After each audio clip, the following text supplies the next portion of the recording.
Want the freshest cup of coffee in Gettysburg? Then visit 82 Cafe at 82 Steinway Avenue. They roast all of their coffee in-house and have a full coffee bar to keep you caffeinated during your visit. Check them out at www.raggededgerc.com for their menu and shipping options and their freshly roasted coffee. Use promo code Hancock for 10% off your order. That's 82 Cafe at 82 Steinway Avenue across from the Dobbin House or raggededgerc.com. The 1863 civilians of Gettysburg were reluctant witnesses to the Great Battle. Join Ken Rich, the man in the red shirt, for his historic town walking tours. You could book these tours by emailing ken@gettysburgtownhistory.com. That's ken@gettysburgtownhistory.com. And when you're in town, look for the guy in the red shirt. Enjoy historical stories on the History Fix platform. Explore movies, short films, and documentaries. Addressing Gettysburg podcast fans receive an extra $5 off the first year's annual subscription. Sign up at historyfix.com and use promo code Gettysburg. Every subscription includes a 7-day risk-free trial. Escape into history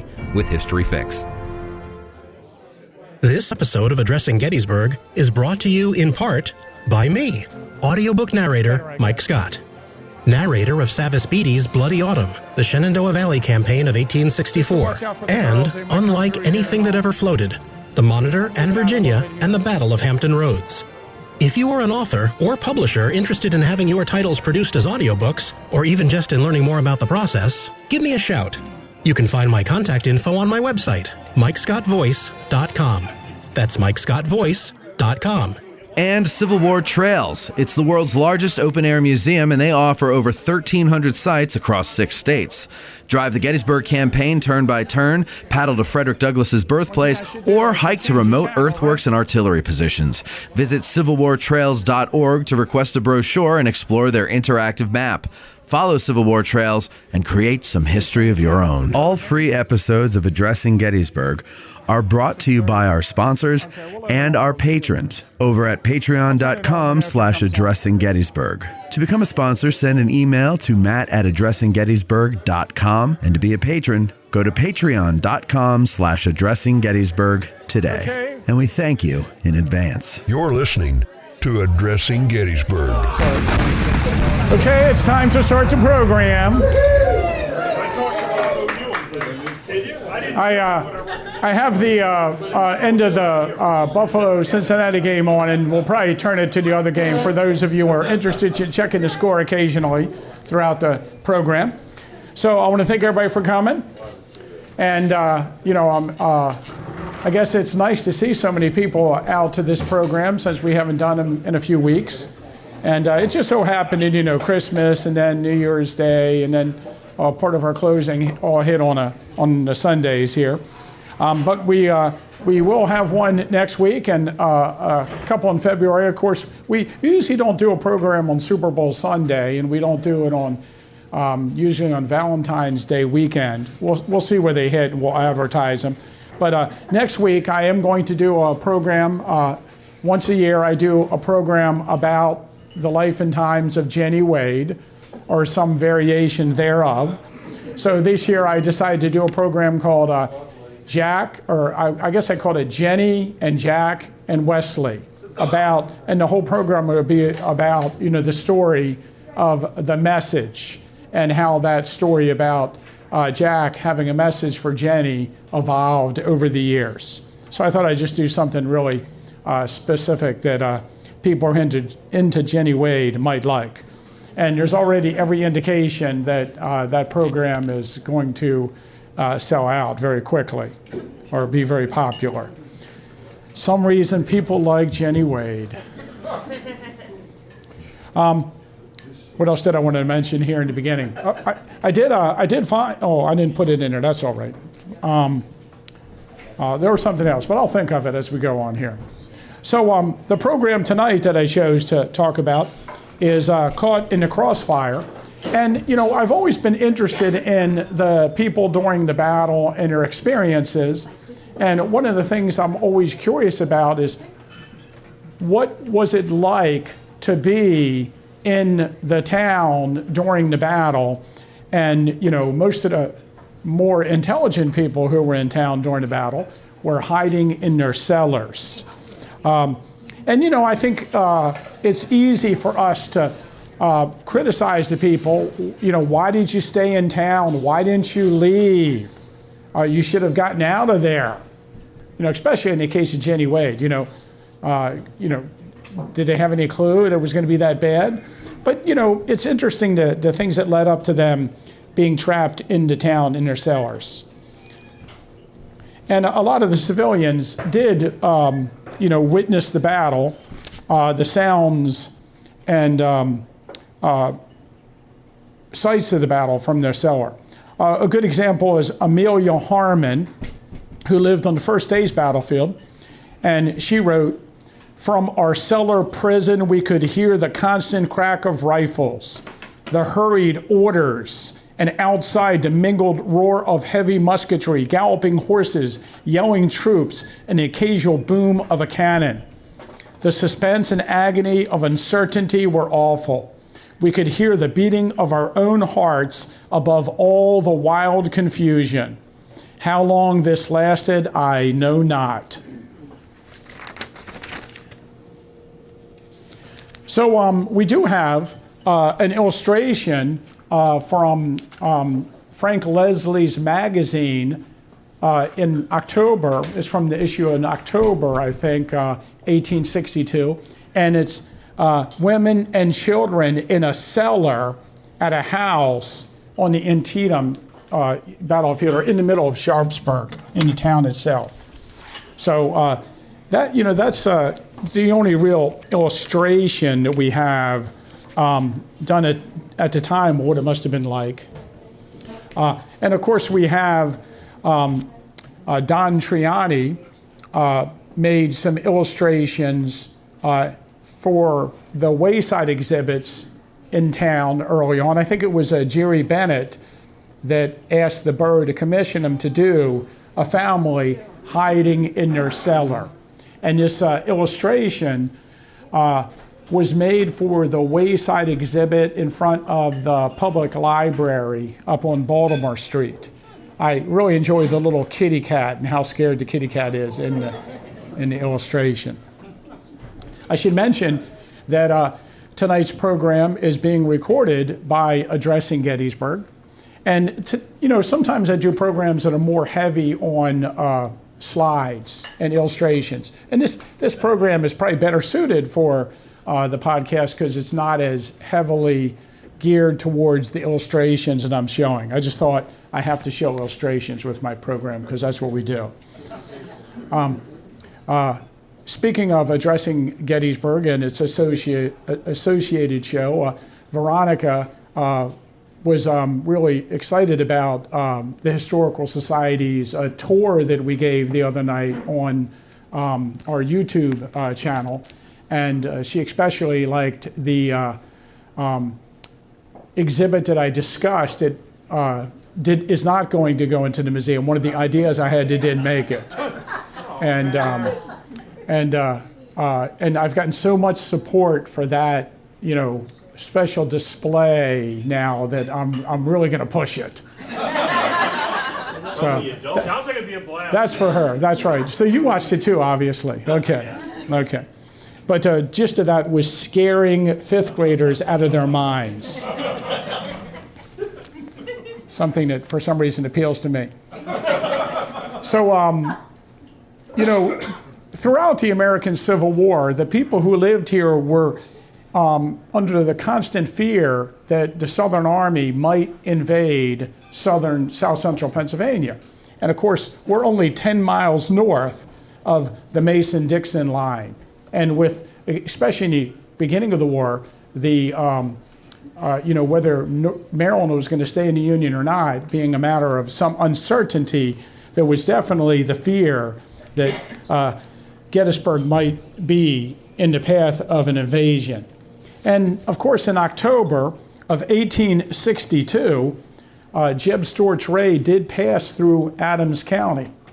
And, part of his main column passed through Cashtown and Fairfield, just a few miles west of here, gathering supplies and provisions.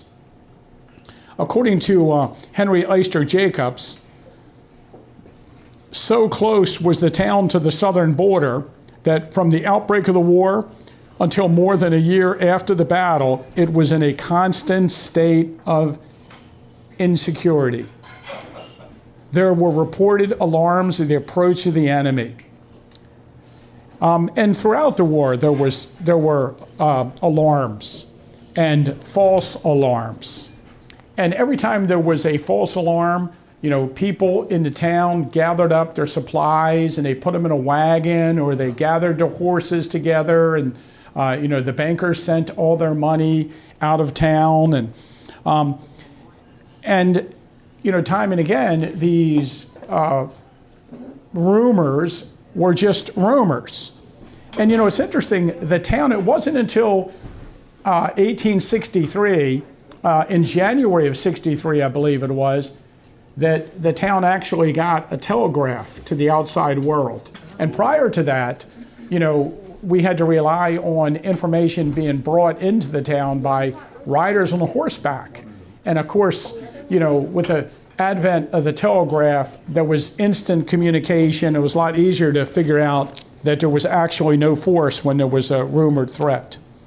According to Jacob Stoner of Waynesboro, time and time again reports that the rebels are coming were heralded in self-constituted couriers on horseback.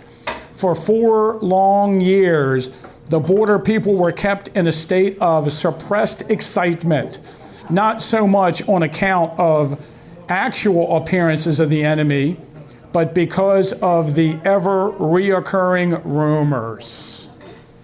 And that, that is a constant theme when you read the accounts of the people who lived here prior to the invasion, the rumors of war.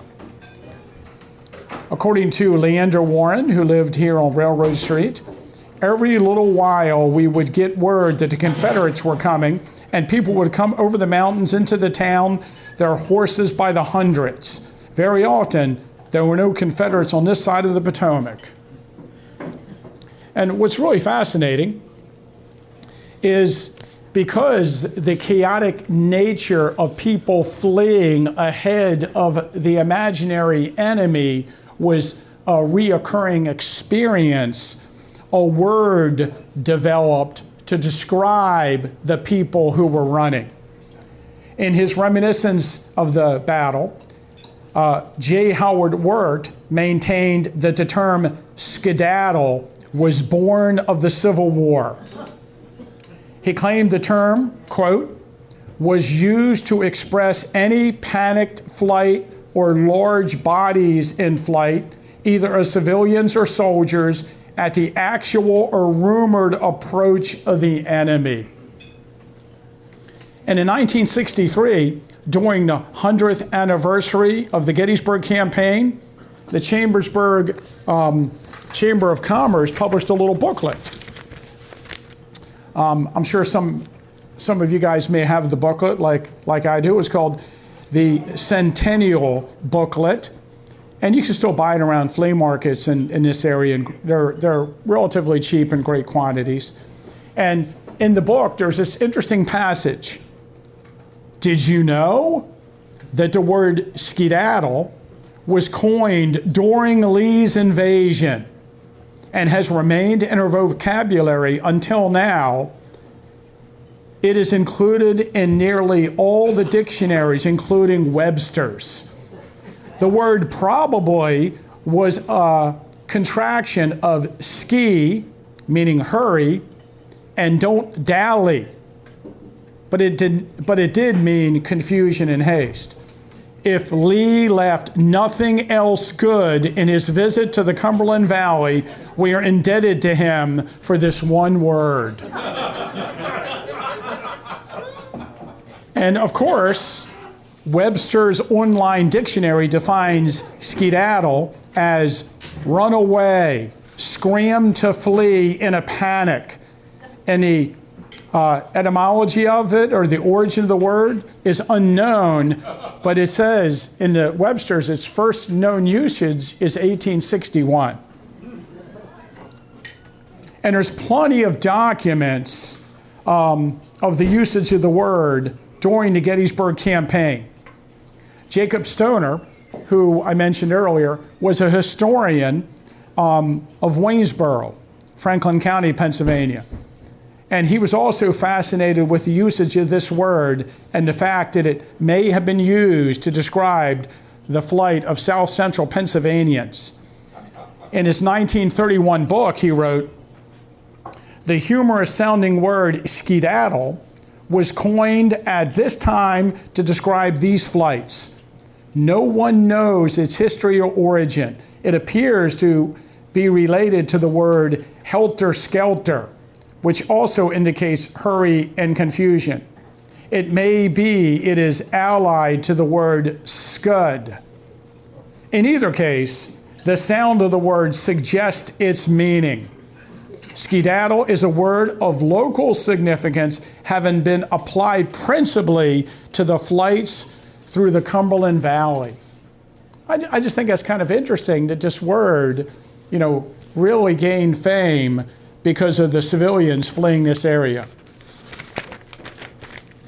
But, of course, I got to tell you now, you can easily get on newspapers.com and you can put in a word and you can put sort by oldest and you can see its first usage.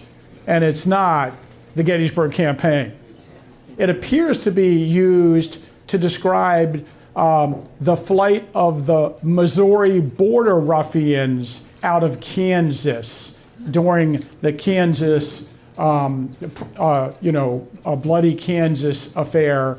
And I found it used in that context to describe people that time as early as 1859, although it could have been used earlier during the actual crisis, I believe. Here's the New York Herald. And this New York Herald account is from June 30th, 1863. Did you know? You may have heard the word skedaddle, but I am not sure you know but little of its real meaning. Picture to yourself, if you can, a long line of men, women, cows, sheep, chairs, and babies covered with a cloud of dust, trying hard to look tranquil, but really appearing ridiculously scared, and you have a sense of the refugees from the Cumberland Valley momentarily present during the hundreds of flights across the Susquehanna. So it's definitely used to describe these continuous flights. Oh, look, I even put it in there. Okay, skedaddle. Oh, here is an account from, I believe, an 1861 newspaper referring back to when skedaddle may have started to describe the Missouri ruffians in the Kansas border wars. So during the anticipated invasion of 1863, it appears that a good amount of apathy started to occur with the threatened invasion. And on June 15th, 1863, Albert Jenkins' command reached Chambersburg. And think about this, it wasn't until June 30th that Union troops arrived in Gettysburg under John Buford. So there was about 2 weeks when there was a period of uncertainty. And the Southern Army, of course, did pass through Gettysburg on June 26th, but it seemed to the people who lived here that although the Southerners were reported as being close, they started to associate the rumors and threat of invasion with all the other rumors and threats of invasion. According to James Sullivan of Carlisle, who wrote about it later, "The rebels are coming" was a cry heard on our own border community so often in the early half of the war that its effects came to resemble the skepticism of those sheep farmers in the fable on hearing the alarm "woof, woof." Fanny Baylor, let's do Charles Diller of New Oxford wrote that kept in constant agitation by the reports the rebels were coming. The reports always were false. Finally, we became accustomed to them and never paid attention to the matter. Fanny Beeler summed up the feelings of the people here. All through May and June, there were daily, almost hourly reports of raids through Pennsylvania. And once or twice, cavalry came as far as Cashtown. I don't know about that. At first, we were very much frightened by the thought of the rebel soldiers invading our town, taking possession of our new courthouse and other buildings, and doing all kinds of bad things.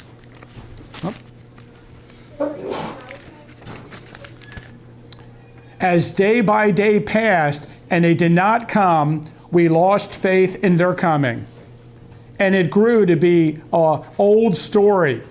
We tried to make ourselves believe that they would never come.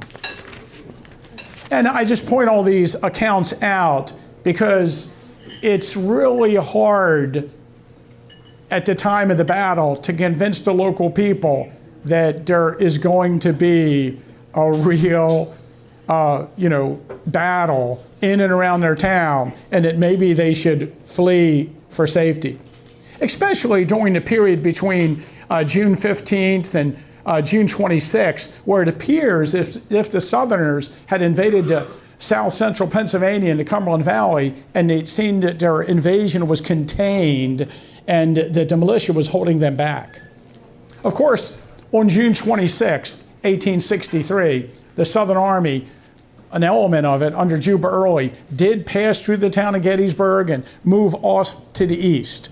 But the rebels that were here, there wasn't any real big battle, and it seemed as if they took some supplies and all, but it wasn't really as bad as everyone suggested it might be. Of course, on June 30th, 1863, General John Buford's force arrived. Some 3,000 cavalrymen rode through the town and occupied the fields west and north of the town, at the Lutheran Seminary and on the campus of Gettysburg College. And the townspeople welcomed them, and the townspeople sang songs for them and handed out water and food, and it seemed like the town was in a party atmosphere. Finally, Northern soldiers had arrived to protect the town from Southern incursion. And I would say that, on June 26th, only John B. Gordon's brigade came actually through the town. The rest of the Southerners passed north of the town around, along 394, and it marched out towards York through New Hunterstown and Newchester. And when Buford's 3,000 men came into the town and camped here, it probably was the most people that they'd ever seen in one place at any time in their lives. And they felt protected. But on July 1st, the fighting began in the fields north and west of the town. And more Northern soldiers arrived and marched through the town. Can you imagine watching, the First Corps for the most part went in the fields west of the town out to the battlefield, but the 11th Corps, at least 2 divisions, marched right through the town on the way to the battlefield. Seeing thousands and thousands of men march through the town, there was probably little thought that that force could be overwhelmed, beaten, and driven back through the town in wild disorder. So as the fighting got heavier and heavier, the civilians, I put a note in there for me, the civilians had to decide what to do. Okay. I have several accounts that mentioned that General John Fulton Reynolds, upon arriving in the area and checking out the scene here in the fields west and north of the town, sent his staff officers through the town and ordered everyone at the western edge of the town to flee, to evacuate their homes. of course, we know that according to Reynolds' staff officer, part of his message sent to General Meade is, "I will barricade the streets if necessary." It's interesting that he dies and no one ever barricades the streets or tries to keep the Southerners out of the town.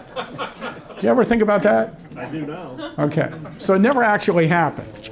But supposedly, you know, that's part of his message. Supposedly. I don't know if I buy into that anyway.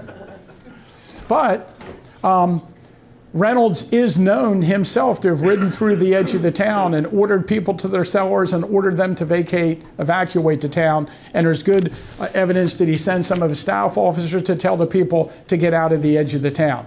Now, at that point, people don't necessarily flee the town. They relocate from one side of the town to the other. For instance, the John Slentz, who occupies the McPherson farm west of the town, he actually flees with his family to the Seminary Ridge, and eventually they end up here at the Farnsworth House in the basement, where they stay throughout the remaining of the battle. Oh, you can walk up, just walk up to the end there. Oh, it's fine. Okay. Students of the Lutheran Seminary, including Martin Luther Culler, actually come into the town, and he goes to the house of his future wife, the daughter of John Weinbrenner. Or is that not right? That he goes with his roommate, who is the future husband of John Weinbrenner's daughter. I got it. They're going to the outside, heated outside patio. Okay. Okay. So, so people kind of relocate, and then they end up getting trapped at a different location as the fighting gets going. But, you know, for the most part, the families that are on the fields where the heavy fighting occurred fled their homes. Now, Mary Thompson's daughter-in-law, she ends up staying in her house on Seminary Ridge, and then when the fighting ends on July 1st, she flees through the Confederate lines and goes westward. Amelia Harmon and her family flee the house because it's being burned, and they end up going westward. The Forney family on northwest of Gettysburg, they actually flee through the Confederate lines and get to safety behind the Confederate line. Even the Ockenballs, who were on Carlisle Street during the battle, I think it's the Ockenballs, or maybe it's Leander Warren, they actually end up fleeing through the Confederate lines and getting out of town after the first day's fighting. But, you know, Mary Thompson stays in her house on Seminary Ridge, so some people stay in the houses. Hey, Tim, do you know when the African American community fled? Did they flee on June 26th, or were they still here on July 1st? No, I'd say most of the black community fled prior to during June 26 or prior to June 26. There's all kinds of different places where they might flee to, depending on where they know. I remember there was a book that came out in the 60s, and it said that the black population fled to an area near Wolf's Hill known as Sheep's Haven. I remember that being in this book.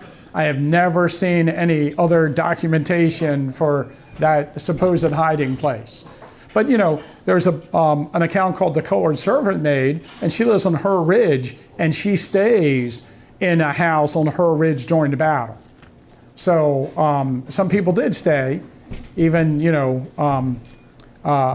although most of the African American community fled, because there's accounts early on in Chambersburg that they're taking black citizens hostage.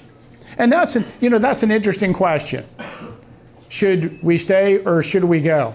Now, I just put it up there like that because if you knew Woody Christ, he used to sing that all the time when people would ask about this. He would just start singing that song. Let me see, is that off Dream Police? Clash. Is it the Clash? Oh, I'm missing. Okay, I got the wrong band. Yeah. But he would just sing that all the time and talk about that. But it is, what should you do? You know, especially on July 1st, the fighting is going on west of the town. There's heavy fighting all around the town. Some people say you should go. Should you stay in your house? Should you protect your property? One thing we do know is clear, the people who stayed, their houses were more likely to be left alone. If you fled and there's nobody to be at your house when somebody enters it, your house is going to be ransacked.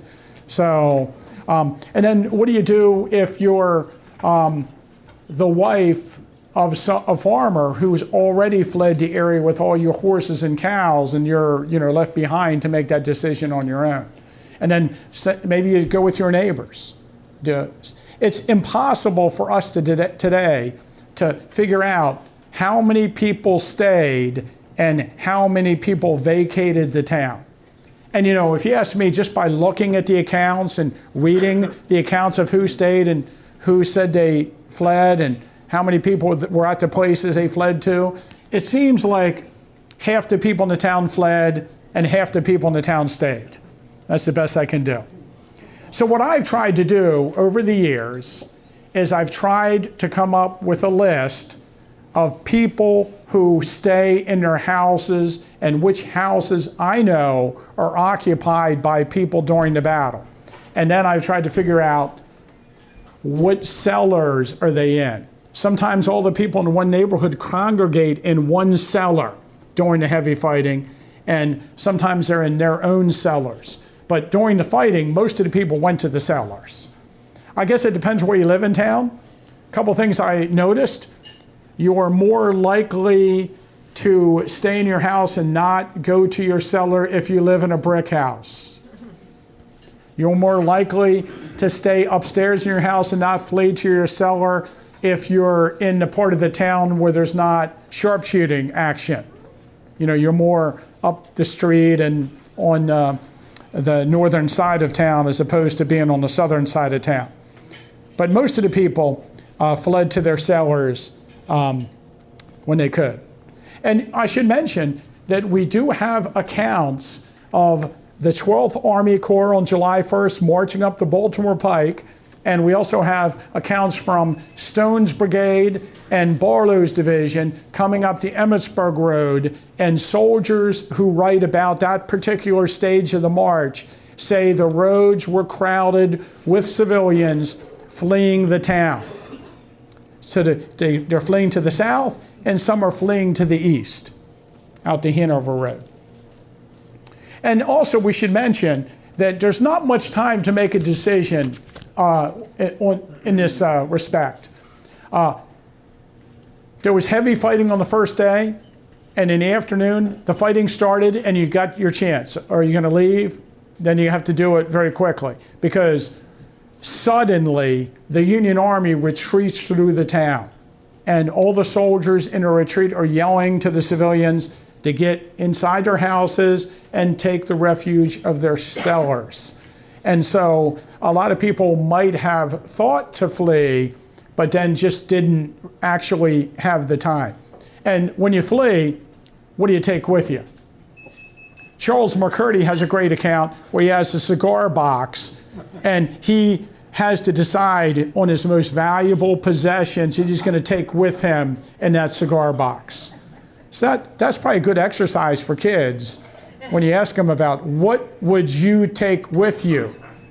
You can take a bag, you can take a box, or you can take your family Bible. What do you take with you in this situation? Do you have a wagon you can get? You need to get your horses away? Charles Tyson on Chambersburg Street says his neighbor, I believe William Boyer, has a wheelbarrow in a trunk, and he's pushing a trunk in a wheelbarrow out of the town as the Southerners are ready to overrun the town. So you don't have very much time. There's a great account. I guess this is a good time to tell you as any. What I have done is I've gotten on newspapers.com, and I put the phrase in, hid in the cellar, or fled the town, And I come up with different variations of things I can put in quotes. And then I put the Battle of Gettysburg, and then I put like hidden cellar, and I just put search, and I look through newspapers in the years after the Civil War. And time again, I find accounts of people that live like in Minnesota or, Montana. When they were a little girl, they lived in the town of Gettysburg, and their family hid in the cellar. And you would not believe the dozens and dozens of accounts I have from families, that have moved away and are writing about it later. Everybody wanted to tell their story about being in the battle. It's like being on the Titanic or being in the John Towns flood. It's something that you reminisce about. I also do it for Lincoln's Gettysburg Address. My favorite is shook hands with Lincoln on the platform. And time again, I put in Gettysburg and these phrases, and I'll get articles by older people remembering when they were kids in Gettysburg. And I found lots of good stuff. Now, having said that, I found an account on Chambersburg Street from a daughter of Jerome, what's his last name? I think it's Jerome, maybe his last name is Jerome. But he lived on the 3rd block of Chambersburg Street, and one of his daughters said that on the afternoon of July 1st, the family put all their possessions on a wagon, and the dad started to ride the wagon out York Street, and artillery shells started to land around the wagon. And so he turned the wagon around, went back to their house, and they hid in the house throughout the battle. I found a nice account in a newspaper like in Illinois from one of the Weichert families on the Tonytown Road, where Jackie White has her bed and breakfast. And this little girl, Matilda was her name, let's see. I guess it would be, it's John Slider's granddaughter, so Matilda Weichert. And she said they got their stuff into a wagon and they started down the Tonytown Road on July 2nd as the fighting erupted. And she said that the bullets were flying so thick that as they were driving down the road, leaves were falling off the trees into the wagons like snow. So, I mean, it's just as dangerous to try to leave your house for some of these families as it is to stay in the town during the fighting. So I have tried to, I didn't do it here. Here's a map I made of the town where the houses are. And I tried to construct a map of known basements in town where there are families hiding. And I wanted to talk about a few of those here for a moment. It's also difficult to try to figure something out like this because there may be families in the town during the fighting on July 1st, and then they might flee on July 1st, and in their accounts it's kind of vague whether they stayed or whether they fled. But I figure if a family's hiding in their town during the retreat, they're probably in that house during the whole battle. Sally Myers, of course, is with her family in their cellar on High Street, and she described the retreat on July 1st in pretty nice detail in a letter that she wrote after the battle. I will never forget the retreat.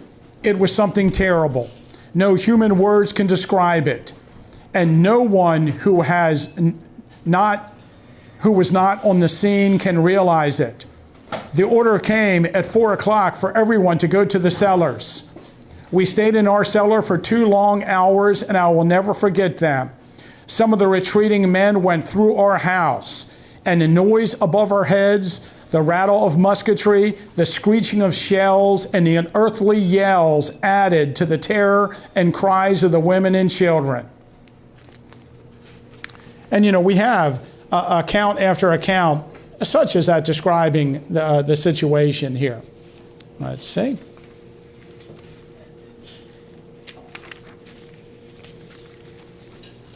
I have a nice account of a family hiding throughout the battle in a little stone house on Washington Street that used to be the Wayside Flower Shop. Now that's the, it's part of the hospital. It's part of, I guess it might be called Gettysburg Internal Medicine, if you have a doctor there. Where's the one thing I like to, I have 2 accounts of that family. One by Mary Jane Culp. It was a Culp family that lived there. They were renting the house. And they talk about during the July 1st, 2nd, and 3rd that they just hid in the cellar. They were scared to death. Now let's see, I also have an account, I think, by the son. The son who lives there, and I don't see his name here right now, Frank Culp, became a battlefield tour guide afterwards. But he was a little girl at the time, or he was a little boy at the time, I should say, I'm sorry. See, I can't read my own notes. Okay. So Frank, they said during the battle, as the retreat occurred, that everyone should go to the cellar. As we were going to the cellar, Brother Frank had a spent bullet hit him in the heel, tearing the heel and sole off of his shoe, but not doing any other damage. But he wasted no further time getting under cover. He gave me a push. I had a hoop skirt on, and they caught and threw me down the steps. The noise of the battle was dreadful, but nothing compared to the moans and groans of the wounded and dying that night. Some swearing, some praying, some pleading for water, others calling to loved ones.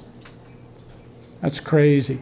And she describes how her mother puts pillows in the windows, because it's a well-known fact that bullets don't go through pillows.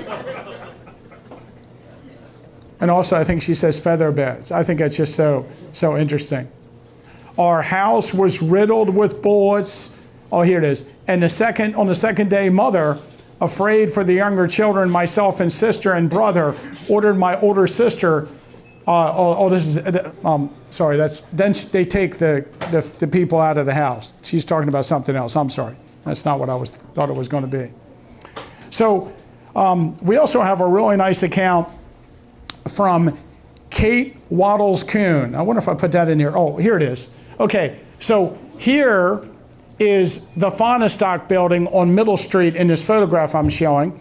And about halfway down the block, I didn't get a modern photograph of it. I should have. I could have easily gotten it off of Google Maps, is the home of Harvey Waddles. Harvey Waddles had been for many years the tavern keeper, the Globe Inn on York Street. And I think like in 1860, he built this, what they called Bavarian cottage on West Middle Street in the first block on the north side. It still stands. It's painted green. During World War I, it was the officers' club for Camp Colton, Eisenhower. And there's plenty of photographs of it. But I have an image of it there. I think I blew it up here in this image about halfway down the street. Has a really odd looking porch on it. But it was a pretty significant house that had just been constructed. And according to Katie Waddles, who later married a guy named Kuhn, our house, which had a basement 60 feet deep, was the safest place in the neighborhood, and everyone around came into it for refuge. I assume when she says 60 feet deep, she means 60 feet deep, not 60 feet deep. Yeah, 60 feet seems reasonable. Yeah. The Skelly family takes refuge in her cellar. We have 4 accounts about this cellar being used as a place where all the people in that area got together and weathered the storm. And during the fighting, bullets actually came through one of the windows, entered the cellar, and Katie's sister thought she was wounded. and they checked her over. She was not wounded. Finally, they found the bullets went into a hat box. And there's all kinds of interesting stories about it.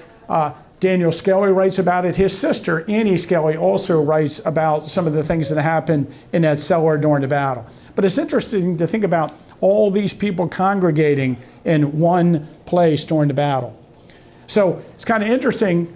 This image on the left here is Katie Waddles Kuhn from the history of St. James Lutheran Church. She married after the battle. And here she is on the right in 1927 from the Indianapolis News.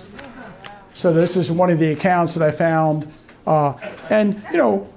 You find these civilian accounts by looking through the newspapers and putting odd things in the newspaper that you might not necessarily think of putting in there. If I put in the newspaper search, hiding in the cellar, I'm probably not going to get a soldier's account of the battle. You're going to get a civilian account of the battle. That's another thing. I could all day just put in the Battle of Gettysburg and get soldier after soldier after soldier's accounts. But when you're targeting the citizens, it's more difficult. And around the 1920s, especially into the 1938 reunion, you find articles and interviews with modern photographs of the people in there, like Katie Waddles. I should mention, she talks about her mother not being present. Her mother's in Pittsburgh during the battle. She has 3 sons that live out in Pittsburgh, and one of her sons is in the Battle of Gettysburg. I think he's like in the 139th Pennsylvania. So, and one of her brothers killed himself in 1912. He was a jewelry store owner in Pittsburgh, and he just had sank his life savings into a large amount of jewelry that's coming from France on the Titanic. Oh my God. And he lost his livelihood when the Titanic sunk, and he killed himself. Okay, I could go on about the Waddles. I won't tell you any more stories about them. I figure it's also, since I'm just showing then and nows, here is, this is the, let me think. This is the family that lives on, I'm drawing a blank. Julia? No. She lives Liberty Hollinger. She lives at the intersection of the York and Hanover Road, where, it's a Sunoco station now, is that right? Yeah, Shell station? Yeah. And I like this photograph of her at the time of the battle, and she left a civilian account, and like 70 when she's in her 80s, I guess. And I got to tell you, and I'm sure, we all have had this experience. If your hair works for you, just stay with it. There's no need to ever redo your hair, right? Like her. And her great-granddaughter is a member of the Adams County Historical Society, and I got these photographs from her. She comes in all the time. And Wayne might remember Ann Johnston. She lives in Richmond. She comes in a lot. Oh, she's Bob Teeter's aunt. If anybody uses the lawyer here in town, Teeter. Yeah, it was Teeter, and Teeter, now it's Teeter and Teeter. Yeah. One of them retired. Yeah, one of them retired, and it's a nephew and an uncle now, I believe. So we have some excellent accounts of the Troxell House. Now let me just run down. See some of these houses. Okay, so just to give you an idea of the kinds of houses where people we know are hiding in the basements because we have accounts of it. David Wells is in his house during the battle. You probably know that with his family. On the first block of York Street, we have Robert McCreary, T. Duncan Carson. T. Duncan Carson is from Philadelphia, and he's a cashier of the Bank of Gettysburg. And during the first day of the fighting, some families who have nowhere to go get together, and they go into the bank, and they go into the vault of the bank. And like according to the one account, there's like 19 people, 2 dogs and a cat, like in the bank vault. And they got to have the craziest story of all during the battle. Well, there's a lot of stories that are hard to believe. But T. Duncan Carson's wife is from Maine. They married in Philadelphia. So her brother, Charles O. Hunt, is in the 5th Maine Battery and is wounded on July 1st and hobbles into the town and asks somebody where his sister lives because he knows his sister moved to Gettysburg. He's directed a house. He knocks on the door and his sister opens the door. And there's her brother wounded in the leg from the fighting on July 1st. And Dr. Horner, who lived on Chambersburg Street, is called down, and he operates on the brother in front of these people in the bank vault.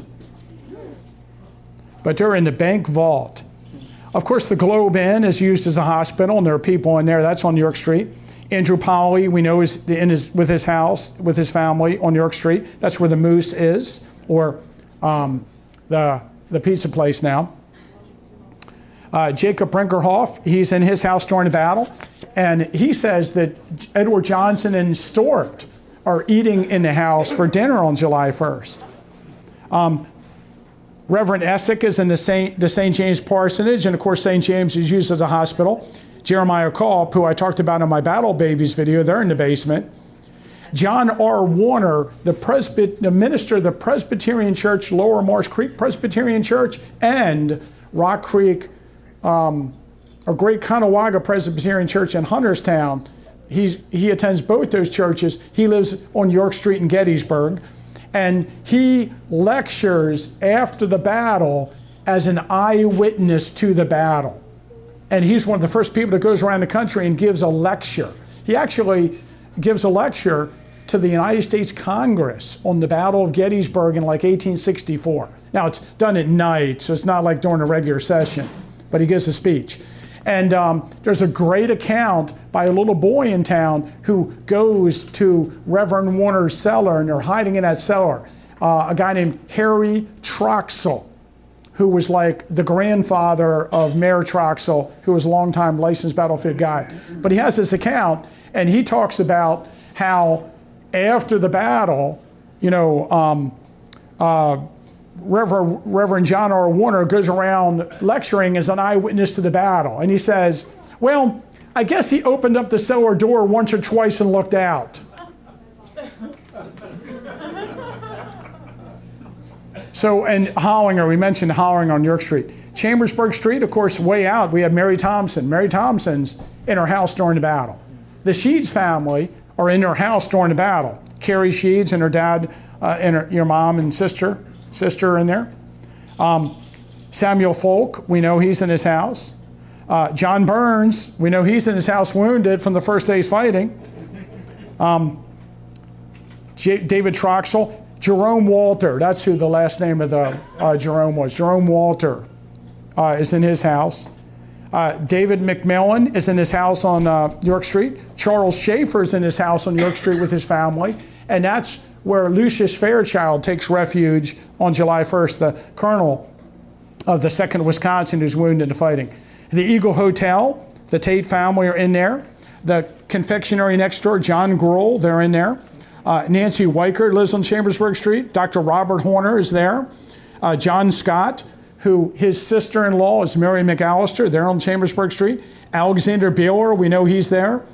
Also on Chambersburg Street is a guy named Alexander Woods, and he's on the end of the 2nd block of Chambersburg Street on the south side, and we know he's in his house because when he opens up the cellar door on July 5th and his kids run out, one of his sons will accidentally shoot and kill his little brother.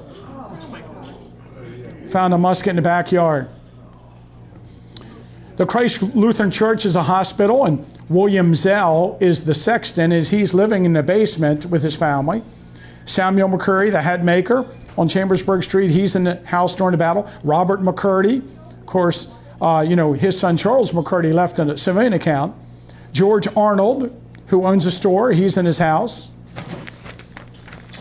There's a ton of people up and down Baltimore Street. Of course, if you live closer to the square, you're more likely to stay in your house than if you live here in the southern edge of the town. But Martin Luther Stover and his family, Moses McLean, we know his family's there. Samuel Forney has a drugstore, his family's there. In the Fonestock building, some of the Fonestocks are there. Across the street, James Fonestock is at his house. The courthouse is a hospital. David Kendallhart is in his house. David Beeler, of course, his family's there, but he fled, the postmaster. Henry J. Staley, the newspaper man where the library is, he's in his house. The Vandersloots are there. They live where the annex of the courthouse is. Albertus McCurry's dad, David McCurry, is there in his house. John Houck, the owner of Devil's Den, is in his house on Baltimore Street. His wife is sick and in bed and can't be moved. Margaret Barr is there with her family, and of course Agnes Barr leaves an account. John Runkle, the doctor, he's there on Baltimore Street. Robert Paxton, let's see, what's his name? James Gallagher. George Bergstresser is a Methodist minister, and he's at his house on Baltimore Street. Jacob Young, James Pierce, of course the Pierce family stay. They send Tilly, but they stay. John Weinbrenner, across the street, is in his house in the cellar. Harvey Sweeney is in his house. John Rupp, although he sends his family away, he's there. And of course, at the Wagon Hotel, those people are ordered out. Conrad Snyder, his wife, his widow, and one of the daughters is in the house. And Jenny Wade and her family are in the McClellan house. Supposedly, the McLean family is in their house on the other side in the cellar. And then the Myers house and the gateway to the cemetery, they're also there. I want to stop there for a moment for our break. Oh, I did not get the, did Libby give me the tickets? Oh, she's got them, okay. I am sorry. I should have yelled. You're fine. We'll take a little break before we finish our program. For the Historian has a wide variety of titles, new and used, of military books from publishers like Osprey, Gettysburg Publishing, Stackpole, Savas Beatty, UNC Press, and more. I make it a point to go there once a week because I have new bookshelves to fill and I never know what treasures I'll find, and neither will you. They even have toy soldiers, model kits, games, children's books, and more. So stop by and check them out on your next visit to Gettysburg, or better yet, order right now online at forthehistorian.com and mention that you heard about them on Addressing Gettysburg in the Note to Seller box, and they will refund you your shipping. And if you call 717-685-5207 or stop by the store on your next visit and mention us, you'll get 20% off retail price.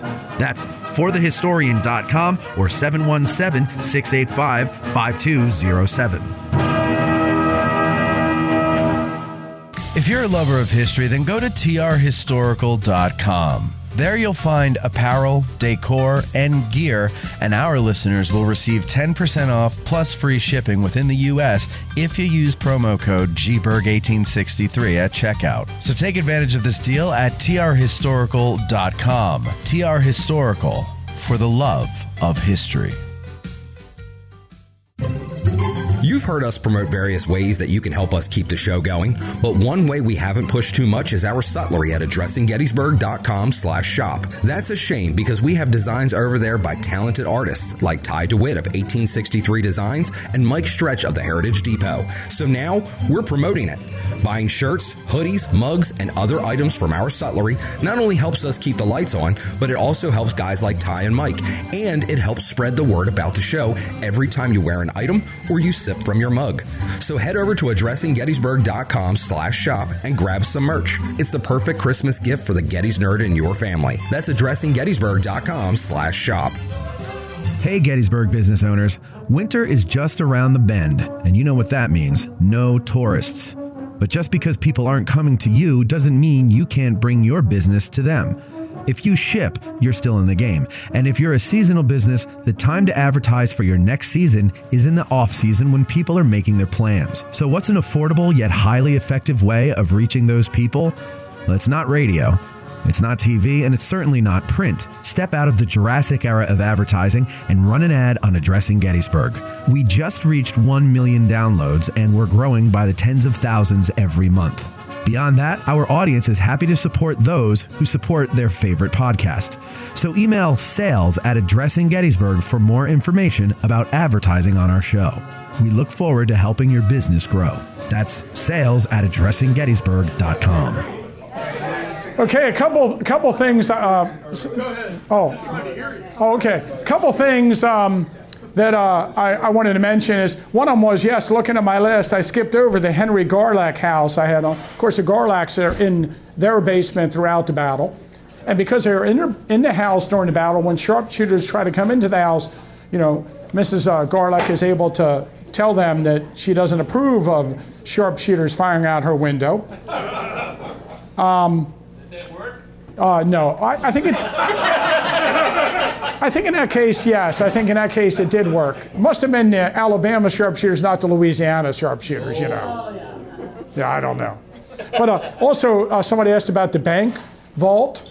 The bank vault, that building no longer stands, but it's part of the Gettysburg Hotel ballroom.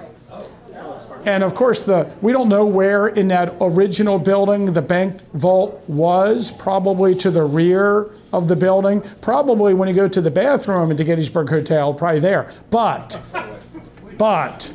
do you know that they have the door for that bank vault just attached to the wall? When you walk down the hallway from the main hotel to the ballroom, if you look on your left, the bank vault is against the wall. Then you can touch it. That's the actual door that was on this vault I was talking about, with the dogs and cats in it. Okay, so just to finish my list on East High Street, we think there are prisoners in the prison at the time of the battle. We have a list of the couple of prisoners that should be in it. On East High Street, we know Jeremiah Rowe and his family are in a house there. On West High Street, James Foster is in his house. The Solomon Powers family, they're in their house. Elizabeth Sweney, the wife of Harvey Sweney, is living in a house up on West High Street. She's there. Of course, Peter Myers, that's Sally Myers' dad. Oh, Jacob Ziegler's at his house. That will be the house east of the Roman Catholic Church, and we have accounts from two of the girls that were there at the time of the battle, and in one of the girls' accounts, she says that the thing she remembers most about the battle was the bullets striking the bell on the Catholic Church and the noise that made. And she says during the bombardment preceding Pickett's charge, an artillery shell hit the bell and it tolled and it made an impact on her. East Middle Street, we have Solomon Tipton. William Tipton is a little boy and he's there in his house during the battle. I got Lavinia Bollinger. We have an account of them being in the house on East Middle Street. On West Middle, we have, of course, William B. McClellan. He had died, but his family's in the house. Excuse me. Robert Sheeds. Robert Sheeds is kind of interesting. In like 1906, I think it is, maybe 1907, there's Jesse Bowman Young, who's a Methodist minister of Gettysburg, writes a book about the Battle of Gettysburg. And he doesn't tell you many human interest stories from the townspeople, but he does say that Mrs. Robert Ziegler was outside on High Street and heard the Louisiana Tigers' plans to attack East Cemetery Hill and how they were going to break through the Union line and go into Washington. And she grabbed her husband and they went inside the house, and during the entire attack on East Cemetery Hill, she prayed and prayed and prayed that the attack would fail. and according to Jesse Bowman Young, is partly responsible for its failure. So we sometimes you find really interesting civilian accounts from these, odd sources. On South Washington Street, of course, I mentioned Andrew Culp. Andrew Culp and his family are in a little stone house over here, and of course, James Foster is in his house, and his daughter Catherine Foster leaves us with an account of the battle. On Carlisle Street, we have the Ockenball House. The Spangler House is occupied. John L. Schick is in his house. The Washington House is, of course, a hotel used as a hospital, so it has some people in it. And then on Carlisle Street, Edward McPherson's aunts occupy a house. I think it's James O. Robinson of the 82nd Ohio is wounded in that house. On Stratton Street, of course, we have the Crass Barbihan house. We have an account of them being in a house. I'm sure there's other civilians in their houses, but I'm just making mention of the ones where we have a civilian account that specifically states that the family remained in the house during the battle. The Samuel Crawford House on the Harrisburg Road. On Breckenridge Street, Emmanuel Bushman and his family are clearly in their house, and John Weirick, they're clearly in their house. Railroad Street, David Warren. And then we have accounts of people who we know fled the town prior to the battle. Samuel Simon Schmucker, he's the Reverend Minister. David A. Beeler, the postmaster. Charles A. Martin, the burgess of the town, they had fled. Families that fled during the battle that leave accounts of fleeing. The family of Henry Carr on York Street. Charles Tyson and his wife on Chambersburg Street. William Boyer and his family, I mentioned they're pushing a wheelbarrow down the street. Jacob Stock on Washington Street, they talk about fleeing. Andrew Fleming on Breckenridge Street. Elizabeth Thorne, she's ordered out of her house. Anthony Zellinger on Chambersburg Street, or John Burns, next door neighbors, they say on the morning of July 2nd, they get in a wagon and they end up all day long just riding around the countryside and then coming back in from down the Chambersburg Pike. They had a blind horse. And so the Confederates didn't have any use for the blind horse and allowed them to ride around. But they say when they're coming back into town on the evening of July 2nd, that a neighbor up there stops them, puts John Burns in their wagon, and they bring him back to his house. Charles Philip Krauth and family at the seminary, they fled. Mrs. James Henry Thompson, she's pregnant, and she ends up fleeing on July 1st. John Herbst and his family on Chambersburg Street flee. Henry McDonald, David McMillan, William Gwynn, William B. Meals, and of course the family of William T. King. So we have some pretty specific accounts of people getting in wagons or, just fleeing the town during the fighting or before the fighting. I wanted to, wanted to give you a couple, before I talk about this last thing, give you a couple of my favorite accounts of people in buildings in the town. Fanny Beeler, her husband had fled, but she stayed in her house with her children during the battle, and they hid in the cellar. And during the bombardment, she says that her son, Ali, who's named Alexander, he was 2 years old, who went to heaven in September after the battle, was quite amused as the shells were sent whistling over our house, and said to me, looking up as if to see something, "Listen, Mommy, do you hear the birdies?" He compared the noise of the flapping of the wings of the wild geese, which he remembered having heard, to the artillery passing over the town.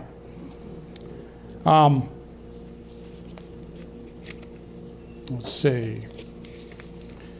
Albertus McCurry has some really good accounts of being in the cellar.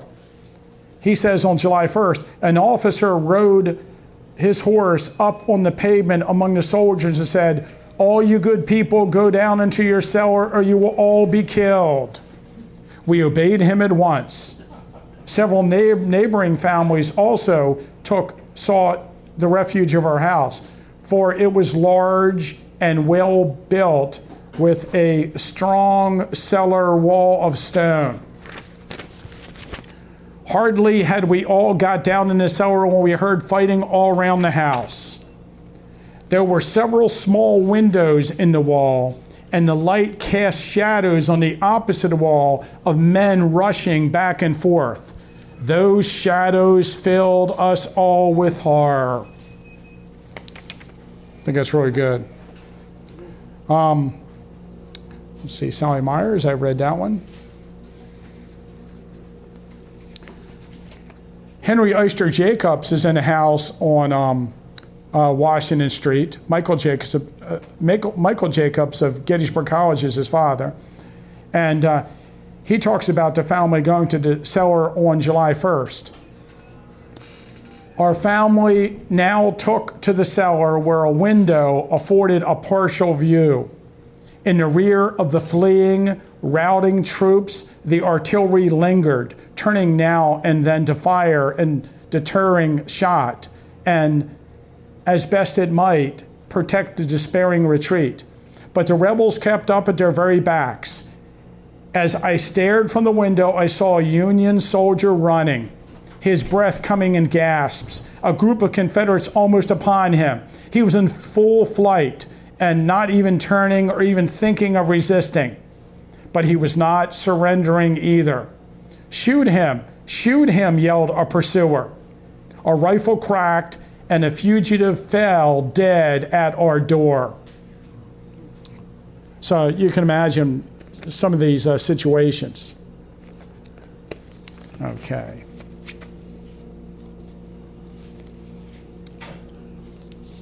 Having trouble with my papers. Now I'm going to get to the house that I have up on the screen. It's the David Troxell house. And it's the house in which we have one of our best accounts of the battle. Okay, let me see. Get that one there.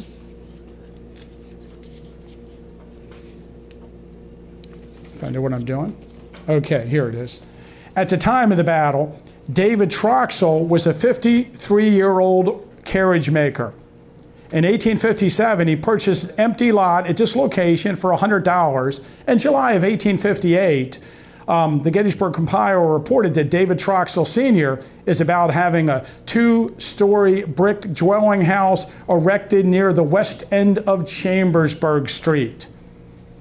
At the time of the battle, the house was actually, and you can see this photograph I have of it with the artillery shell sticking out of it. It is one of the 9 buildings in the town with an artillery shell sticking out of it. But when you look at this photograph taken in 1863, you can look down the old Millerstown Road into the edge of Chambersburg Street, and you can see the Warren block, and beside it there's an empty space where the Troxell house should sit. Oh, and it's not there. There it is. It's not there. The original house set back off the street. And if you look at the Warren, the Sanborn fire insurance map here, you can see for many years after the battle, it's set back off the street. In the 1920s, they put a front 2-story addition onto the house. They took the artillery shell that was there at the time of the battle out of the back part of the house and inserted it in the new front story addition. And as far as I know, I'm the person who figured that out. But I mean, it's not like, oh, come on, that doesn't even look like a Civil War building, does it? Yeah. But we have some of the best accounts of families in the basement in this house is set back, the David Troxell house. So I'd say some point after 1912, the 2-story addition was built on the front of the house. Troxell David Troxell is the grandson of John Troxell, widely known as the first settler of Gettysburg. Oh, I lost the other part of this. How did I do that? I swear I had the other part of this. I'm absolutely losing my mind.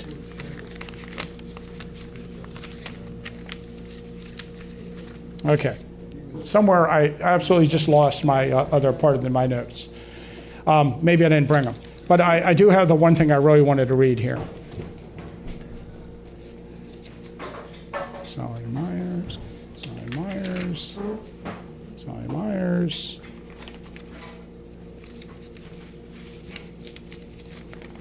Okay, bear with me.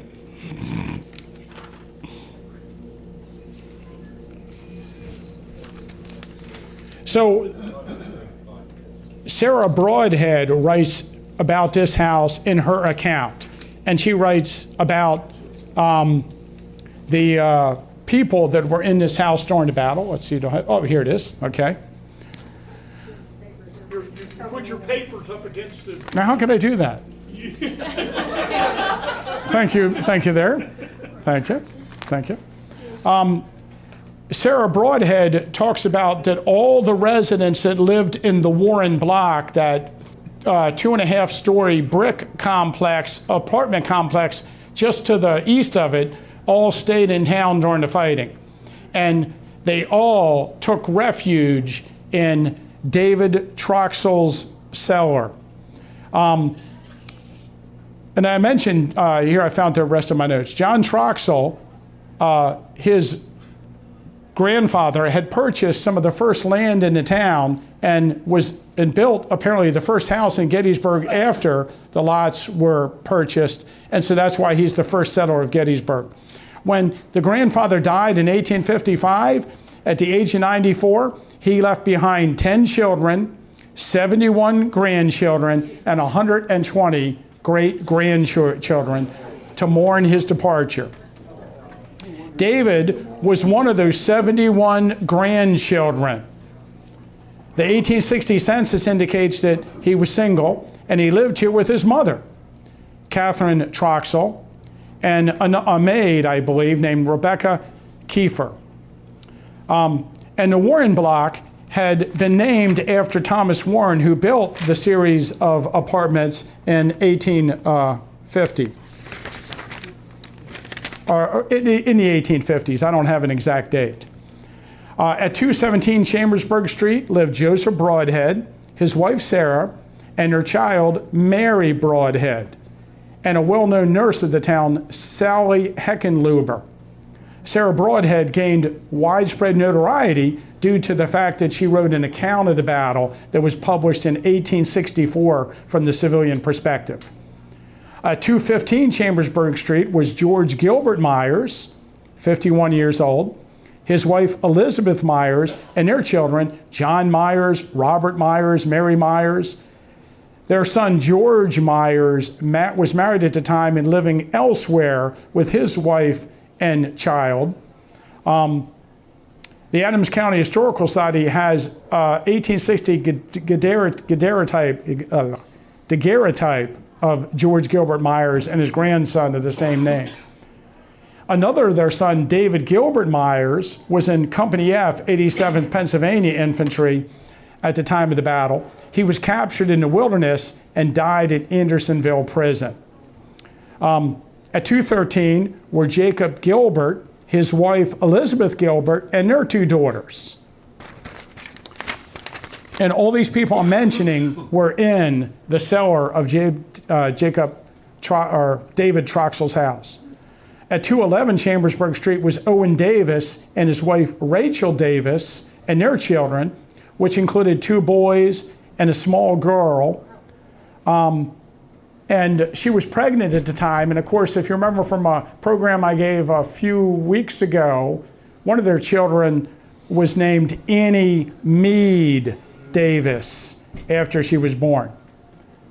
So apparently there were some, and I didn't put down the exact number, but apparently there were some almost 30 people in the basement of this house.